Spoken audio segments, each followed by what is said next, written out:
बच्चन, ये सिर्फ एक नाम नहीं है, ये अपने आप में एक कहानी है। एक ऐसे सफर की कहानी जो शुरू तो हुई कविता की ऊंचाइयों से, लेकिन फिर उसने गरीबी की गहराइयां भी देखी और फिर सत्ता और शोहरत के शिखर तक पहुंची। और इस पूरे सफर के पीछे ना एक फिलॉसफी है, परिवार के मुखिया हरिवंश राय बच्चन की। मन का हो तो अच्छा, ना हो तो ज्यादा अच्छा। यही वो सोच थी जो उन्हें हर उतार चढ़ाव में रास्ता दिखाती रही। तो चलिए इसी सोच को साथ लेकर उनकी कहानी को समझते हैं। तो ये कहानी है भारत के सबसे मशहूर परिवारों में से एक की। एक ऐसी फैमिली जिसने कामयाबी भी देखी, नाकामी भी झेली और एक ऐसी विरासत संभाली जो हमारी सोच से कहीं ज्यादा पेचीदा है।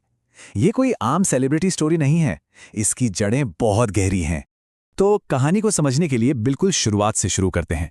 और ये शुरुआत किसी सुपरस्टार से नहीं, बल्कि एक जाने माने कवि से होती है, जिन्होंने इस परिवार की, कह सकते हैं, कल्चरल और इंटेलेक्चुअल नींव रखी।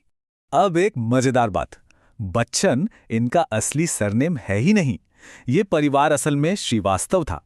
बच्चन तो हरिवंश राय जी को बचपन में प्यार से बुलाते थे, जिसका मतलब होता है बच्चे जैसा। और देखिए, यही नाम पहले उनका पेन नेम बना और बाद में पूरे परिवार का सरनेम।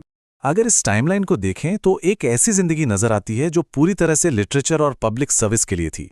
ये उस चमक दमक वाली दुनिया से बिल्कुल अलग थी जिसे बाद में उनके बेटे ने हासिल किया। सोचिए, विदेश मंत्रालय में नौकरी, फिर राज्यसभा के मेंबर बनना। उन्होंने हिंदी को आगे बढ़ाने में बहुत बड़ा रोल निभाया। तो ये तो थी बुनियाद की बात। अब आते हैं अगली पीढ़ी पर, देखते हैं कि ये विरासत आगे कैसे बढ़ी। और यहाँ हमारा फोकस होगा अमिताभ बच्चन पर और सिनेमा की दुनिया में उनकी मुश्किल एंट्री पर। और ये भी एक मजेदार आयरनी है, उनका नाम रखा गया था इनकलाब यानी क्रांति, लेकिन स्टारडम पाने से पहले उन्हें खुद लगभग 10 साल तक रिजेक्शन की एक क्रांति से गुजरना पड़ा। और उन रिजेक्शंस में से ये वाला तो शायद सबसे ज्यादा फेमस है। जरा सोचिए, आज जिस आवाज के लोग दीवाने हैं, जिस आवाज को एक पहचान माना जाता है, उसी आवाज को ऑल इंडिया रेडियो ने ये कहकर रिजेक्ट कर दिया था कि भाई आपकी आवाज बहुत भारी है। उनके सब्र और लगन का अंदाजा बस इस एक नंबर से लगा सकते हैं, 12। अपनी पहली फिल्म के बाद 1-2 नहीं, लगातार 12 फिल्में फ्लॉप। उस दौर में तो सबने मान लिया था कि बस इनका करियर खत्म। लेकिन कहानी यहां खत्म नहीं होती। सुपरस्टार बनने के बाद भी असल में उनकी सबसे बड़ी परीक्षा तो अब अभी बाकी थी। 80s और 90s का जो दौर था ना, वो एक के बाद एक झटके लेकर आया। पहले कुली के सेट पर वो जानलेवा एक्सीडेंट, फिर पॉलिटिक्स में एंट्री और बोफो स्कैंडल के बाद इस्तीफा, और फिर उनकी अपनी कंपनी ABCL का बुरी तरह से फेल हो जाना। और इस सब के बाद कर्ज। कितना? 90 के दशक के आखिर में उन पर लगभग 90 करोड़ रुपए का कर्ज था। ये इतनी बड़ी रकम थी कि घर तक गिरवी रखना पड़ा। हालत ये थी कि लेनदार रोज दरवाजे पे आ जाते थे। अमिताभ बच्चन ने खुद उस दौर के बारे में कहा था, मेरे पास कोई काम नहीं था, कोई पैसा नहीं था और कानूनी मामलों का एक पहाड़ था। वो सबसे अंधेरा समय था। बस इस एक लाइन से उस वक्त की बेबसी का अंदाजा लगाया जा सकता है। और फिर आया साल 2000 और एक जबरदस्त कमबैक। ये कमाल की 2 prong स्ट्रैटेजी थी।